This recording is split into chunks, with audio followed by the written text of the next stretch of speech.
Welcome. This is Randy Cross, and this is the Randy Cross Podcast. This is the first season sort of labeled as the Randy Cross Podcast, though it's our fourth year of doing this particular podcast in one shape or the other. We've got much, as you've come to expect, out of the podcast this week, the same sort of general elements, and we're lucky enough to have my colleague at CBS Sports, Aaron Taylor, join me today, and we'll talk about everything from spring games in college football to the NFL draft to mental health, TBI, CTE, a lot of various. I think you'll really enjoy it. Aaron's a amazingly well-spoken, intelligent, and he makes some compelling arguments, so you're going to enjoy that. But first, a quick little rant.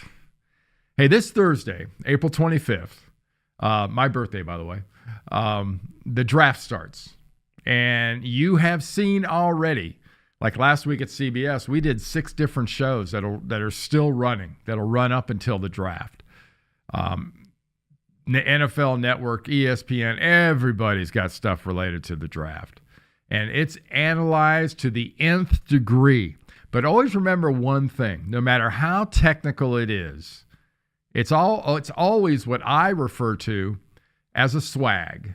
And that stands for sophisticated, wild-ass guess. And that's all it is. Look back at the 2014 draft. I've got this list right here. And you've got some names on there like Johnny Manziel, Teddy Bridgewater, Dominic Easley. I mean, guys that not exactly done fantastic. Manziel was the year before in 14, by the way. But it's just they don't know. Even in the top 10, you look at the list of the teams that are in the top 10 of the draft, there's a reason. Arizona's there a lot. Jets are there a lot. Tampa's there a lot. Jacksonville's there a lot. Detroit's there a lot. Buffalo's there a lot. Come on. They don't know. Period. Time now for my interview with Aaron Taylor of CBS Sports.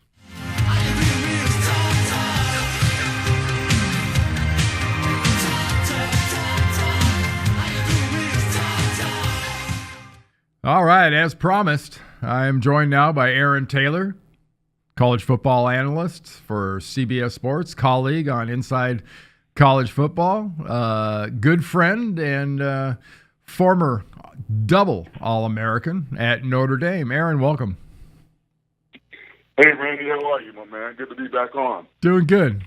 Doing very, very good. Hey, have you paid much attention to spring practices and spring games? I guess in our business, you sort of set the DVR and catch them when you can catch them, right?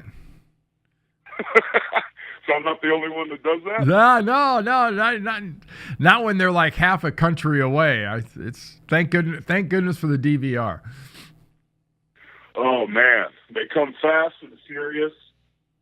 They're glorified scrimmages that are very controlled and moderated, but they do kind of hold the keys and the elements and the building blocks of what we're going to expect for this 2019 season. So I, like you, man, I think a lot of people that aren't out on the road and can't crisscross the country to watch a spring game, I tape them, and I start watching them slowly but surely, starting towards the end of April and through May, and that's also when I start making my phone calls and talk to the coaches, get a better idea from them about what they're going to be expecting for the upcoming season. But, man, it just kind of seemed like football went right into basketball and March Madness, and here we are at spring football again. I don't know about you, man, but the older I get, the faster it seems the time and the years and the season start to go by. It will accelerate. Don't worry. it gets faster. Hey, what are your feelings on this whole transfer protocol and the portal? And you hear a lot of opinions on it from various people, most of whom would never even be privy or part of the process. But, you know, it's hard for me not to look at a good number of these transfers, sort of bailouts, as, it got tough. Things didn't go their way. So, heck, I'll just go somewhere else. That's certainly, I think, some of the unintended consequences that I think we all were worried about, myself included. It's interesting, man. When you look at this thing macro, at some point, I think parents went from wanting things in a better lifestyle for their kids and have things better than they had it. But at some point, it seems like it turned, and parents nationwide wanted things easier for kids. And I think when you're talking about elite athletes, this kind of sense of entitlement is even more pronounced. So that was one of the things I was worried about, to your point, is, man, if a kid comes to campus, doesn't like it, or his coach yells at him, or he's not going to start, he can just simply put his name in the portal and bounce. And we've seen some of that, but we've also seen some healthy examples where guys have been able to make a change and be immediately eligible and make a switch to different places.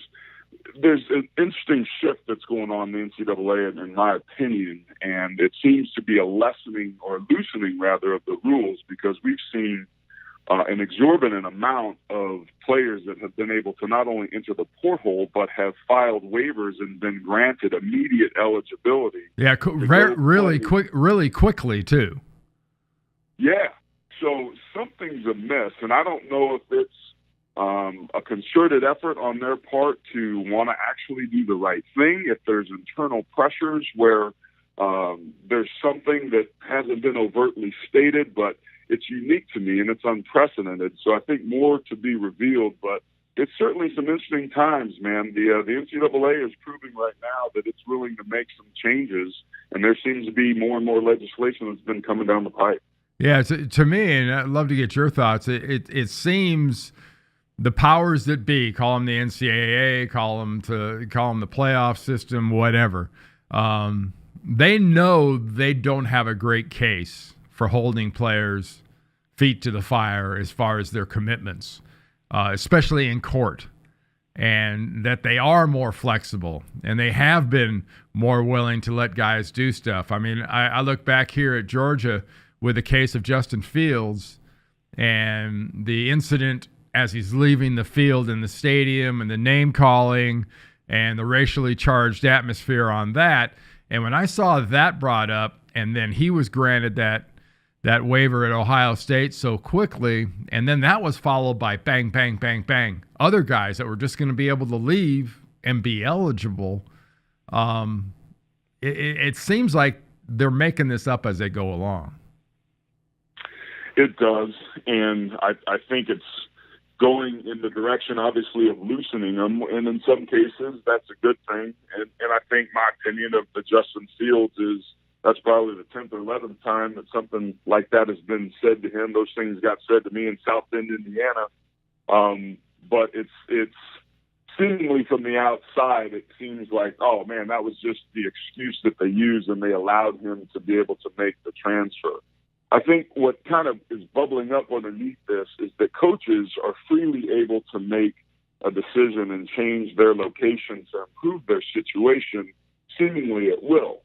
You know, you have coaches that aren't even successful in the collegiate ranks and are able to leave and sign a contract at USC and then become the head coach of an NFL franchise willy-nilly. So I think the two sides of the camp have historically been what's good for the goose isn't good for the gander, and it seems to me that the NCAA right now is trying to make it better for the gander. But I think you're right. I think what's happening is in the court of law, they're realizing they really don't have a leg to stand on in certain cases with respect to this notion of amateurism with this billion-dollar industry that's bringing in tons of money, that every major stakeholder is seeing these exponential increases of revenue. Everybody's appreciated that and enjoyed that disproportionately to what the student athletes are. So I think these things that we're seeing now, I expect them to continue to make it a little bit more equitable so that the economic, or that the pieces of the puzzle that are driving this economic engine also can enjoy some of the freedoms and flexibilities that the other stakeholders have. Hey, this coming week, this Thursday, it kicks off, besides being my birthday, the NFL draft 25th, 26th, 27th. What are your memories of your draft year and that day and in that morning, is there one sort of experience from that day that sticks out the most? I was pretty drunk by the time I talked to Ron Wolf, our general manager, when I went at the 16th pick overall. Man, I was supposed to be the fifth or sixth to Tampa the Rams.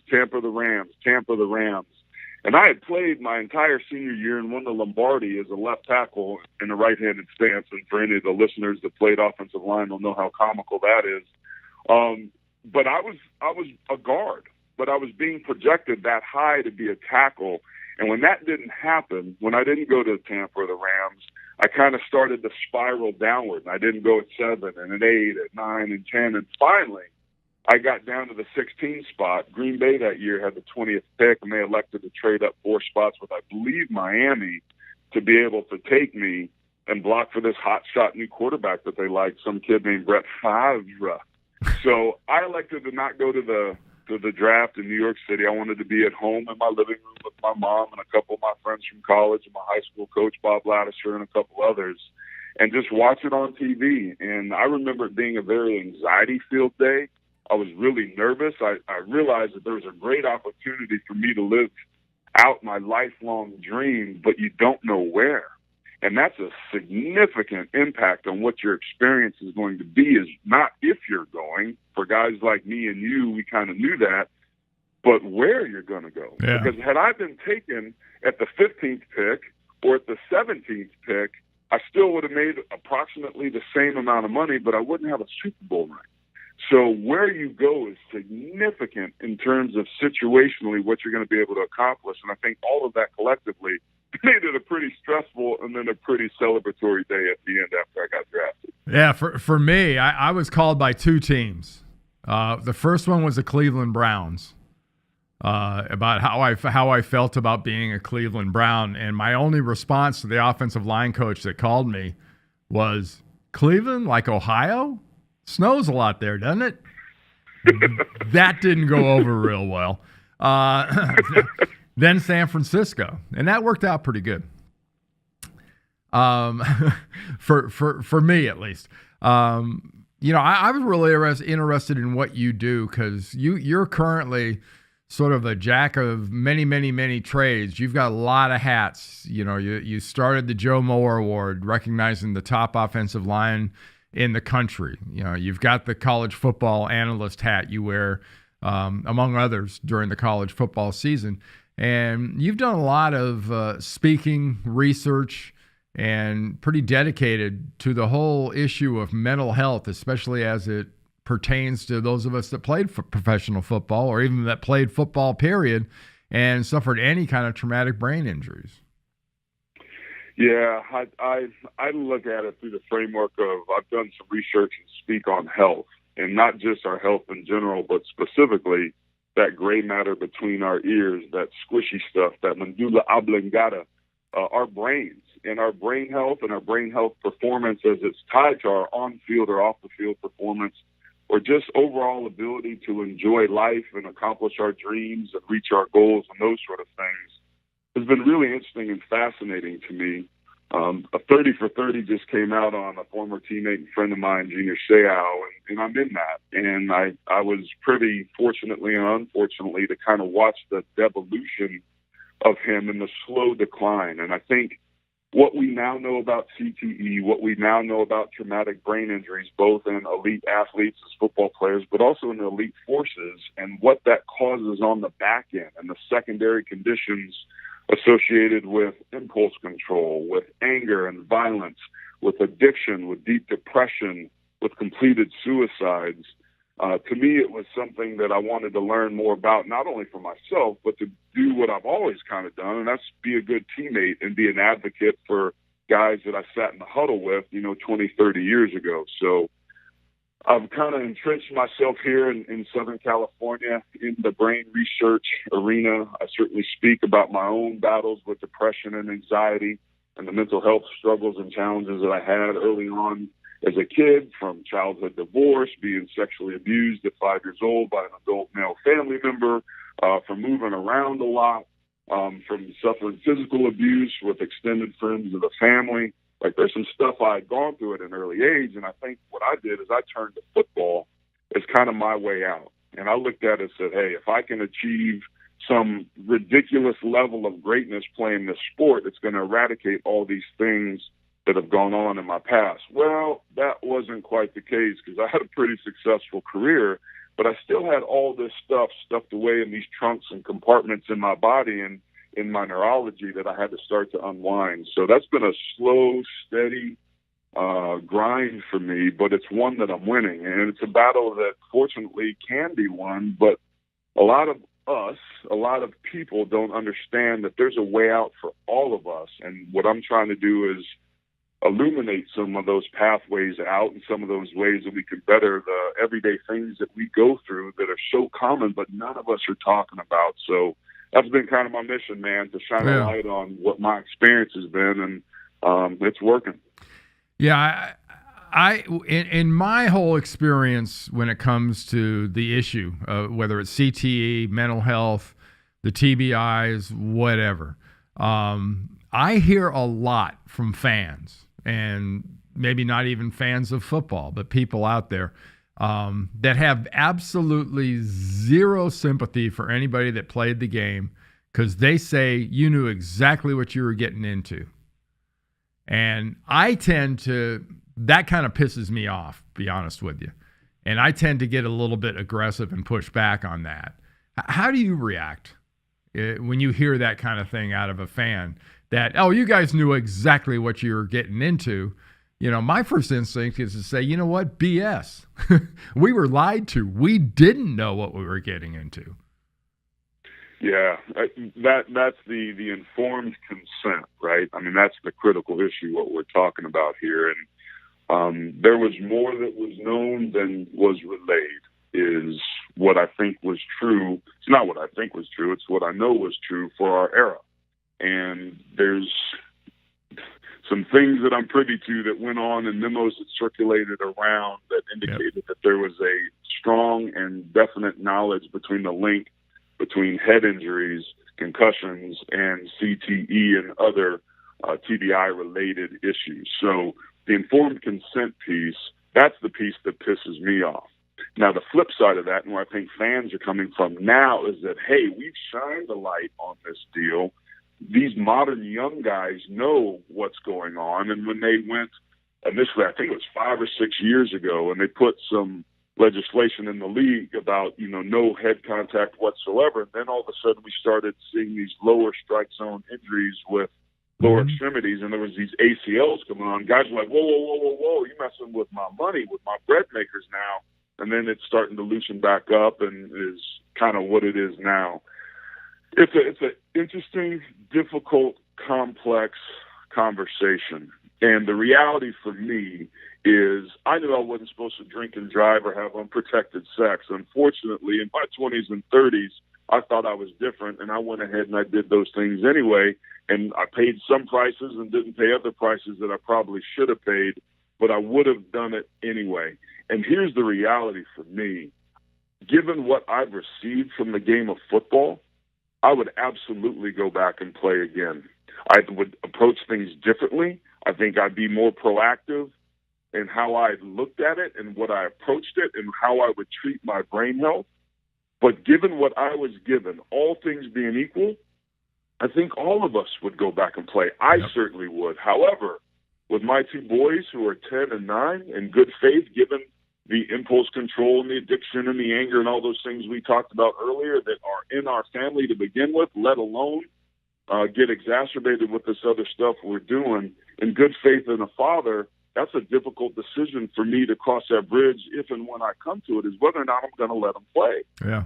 My approach is I'm putting them into other sports and letting them enjoy other things. They're physiologically, they're long and have length, so there's other things that I think they're going to be more successful at long term.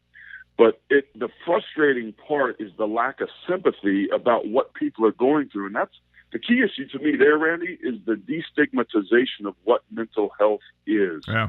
It's the be tough, suck it up, never let them see you sweat, win at all costs. Well, that's great on the football field, but when that's the opinion of the general public, it makes it that much harder for us to be able to take the helmet off, drop the bullshit, and really get real and have some real talk about the things that we're all going through on a daily basis. So that, to me, is my approach. Is I want to increase awareness. I want to destigmatize what it is that is common that we go through, and I want to increase those avenues to access. And if we can approach the conversation from that standpoint, I think we would have a lot better outcomes than we're currently experiencing, and like we saw in the 30 for 30 regarding Junior Seau that launched last week. All right. Hey, Aaron, thank you so much for joining me. Enjoy your off season. Get down to Mexico. Go fishing. I know you love to do that with your boys. And, it'll be July, August soon enough. All right? Thanks again. Yeah. Thank you, Randy. All righty, Aaron. Bye-bye.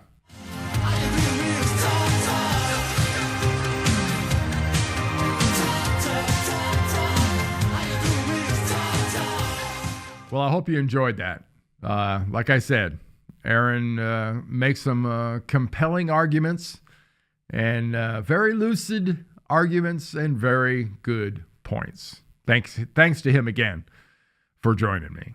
Time now for a little top 3 sports.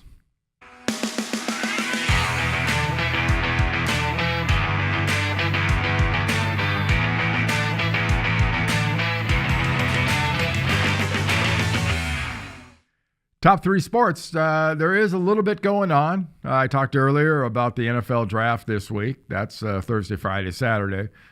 Baseball's going.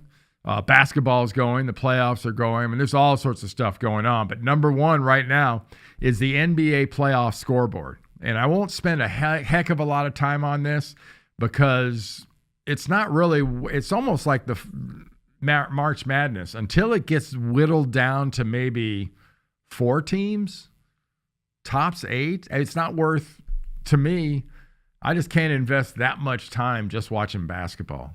Sorry. I know there's people that love it. I'm not one of those guys. Here's some of our scores for the more recent games, and none of those series you saw have been final. So that's still going on. All right. Now, the second part of our sports trifecta, if you will, is a tournament that happens in Hilton Head, South Carolina. Was known for years as just the Heritage, is now the RBC, Royal Bank of Caledonia, RBC Heritage Tournament. It's a beautiful place. You see how gorgeous that is? That's what it's like. Dustin Johnson played terrible, 77 on Sunday. Ian Poulter, not great. But I tell you what, our guy, Mr. Fan, he was doing it. He finished a stroke or two ahead of everybody else. He finished, went to the range, actually was standing on the range hitting balls, getting ready for a playoff when Dottie Pepper, the reporter for CBS Sports, came up to him and basically said, "Hey, you won. How do you feel?" It was fun stuff to watch. Number 3 in our trifecta and final is Major League Baseball, but more specifically, the New York Yankees. They're dropping like flies. They have 13 guys on their injury list. Latest one is Aaron Judge, you see there, who now has a medium strain of his oblique. For those of you that don't know, the oblique are the side muscles over here, or I always think of them, the only obliques I have are called love handles. But, the Yankees, there's a list for you. Check that out. And don't forget, sports is a lot of things. Talent is important. But there are 2 things you have no control over: injuries and just luck. So as of now, the Yankees have had no luck because they've had lots of injuries. That'll do it for the sports world. Let's go now to the Wahmbulance. You better grab your blankie and just squeeze it real tight. These people need to get a real life. Now, this is a story that if it doesn't concern you or maybe scare you a little bit, I don't think you paid much attention to it. There are researchers all over the world, but specifically at Cornell, that this weekend announced that they are coming up, see that? Machines that eat, grow, and evolve. Eat, grow, and evolve. They're making human machines, dynamic DNA. Wow. Check out this explanation, this video by a pretty prominent scientist. What we're trying to do is to make materials live. In other words, can we afford lifelike properties to the material, such as metabolic activities, which means they can grow and they also at the same time have to be degraded. We can use this artificial metabolism as a kind of engine to create those self-generation and regeneration.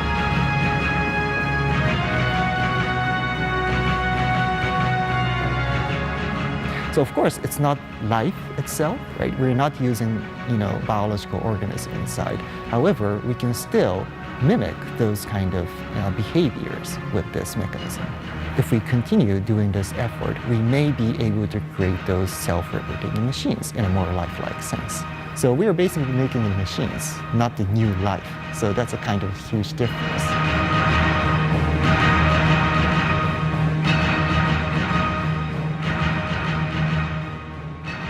Self-replicating machines. Did they not see any of the Terminator movies? Did they not read science fiction? Do they not know who Arnold Schwarzenegger is? Self-replicating machines? Boys, no. Just no. Kind of what I used to tell my kids when they were young. Just no. I don't have to tell you why. You should know why. No. Whew. Okay, let's go to the feel-good story of the week. This is the good news. This is the good news. Well, if you know anything about this podcast, and you've seen a few of them, you know that, man, we love our pets. We love specifically our dogs and that relationship between man and dog, which to me is one of the more important ones that we've ever had with anything that's not human. They are incredible. And you see here, the Dodo had a story this week about a special dog and a special couple and kind of a tearjerker situation. Check it out. Dagwood was hit by a car yesterday. We put Bertha's pedal to the floor for 300 miles to an emergency vet. By the time we made it there, it had been 6 hours since he'd been hit.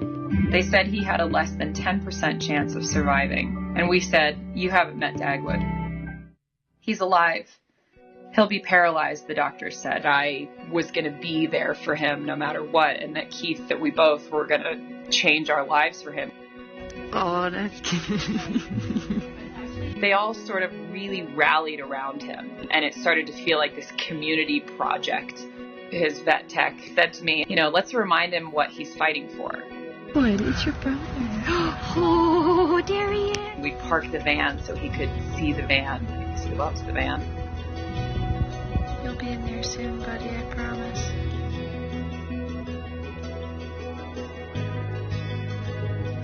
You are a warrior, Dagwood. Come on, buddy. Good boy. Good boy.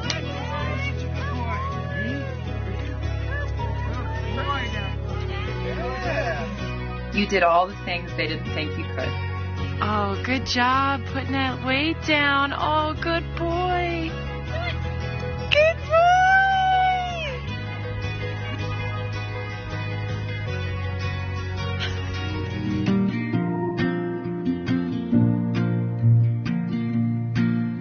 The first time that we took him back to the desert was his 7th birthday. The second that the tires hit dirt roads, he wanted to come towards the front of the van. He was just ready.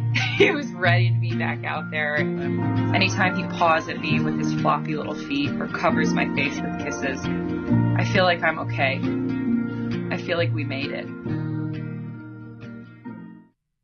Yeah, what a great story. That's dedication.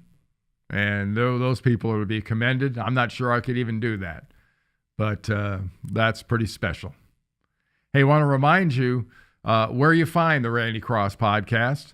Besides randycross.com, You can go to any of the social media platforms and the media platforms, YouTube, Facebook, Instagram, SoundCloud, iTunes, Twitter. And if you have a suggestion for an interview or a story or just a critique in some cases, go to producer@randycross.com. That's producer@randycross.com for any suggestions. And I know you notice I love golf, so let's do another golf Happy Trails.